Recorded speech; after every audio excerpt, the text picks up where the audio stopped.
Hello, White Coat Investor. Thanks for all that you do. In a recent podcast, you briefly touched on somebody who inquired about putting their life insurance policy under their business.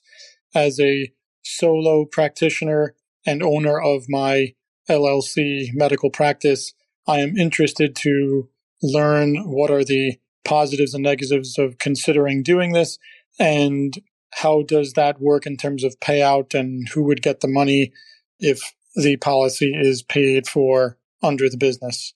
Thank you very much. Okay. What are the positives and negatives of having your practice or your business own your life insurance policy? Who pays the premiums? Who gets the death benefit? Well, there are really three people involved in a life insurance policy. There's the owner of the policy, there's the insured person, and there's the beneficiary. And those can all be different people and often are. So there's lots of different ways to do this, and it really comes down to what your goals are. For example, I don't really have a personal life insurance need anymore. We're financially independent. If I keeled over tomorrow, Katie has plenty of money to go on and live the rest of her life in relative financial security. And so I don't really have a need for it. But on the other hand, the white coat investor business would certainly be severely impacted by my death. So it might make sense to transfer one or both of the policies I have on me to the business. And the business pays the premium and receives any death benefit, but I'm still the insured. The benefit of transferring a policy like that, in my case, where it's a term life insurance policy, is that the business then pays the premium, and I no longer have to pay it. So in a lot of ways, that allows a premium to be paid with pre-tax dollars. Of course, the benefit is then paid to the business, in which case, it's basically still pre-tax dollars. If we want to take it out as profit, then you have to pay tax on it. And so that's one downside, one upside to moving it to the business.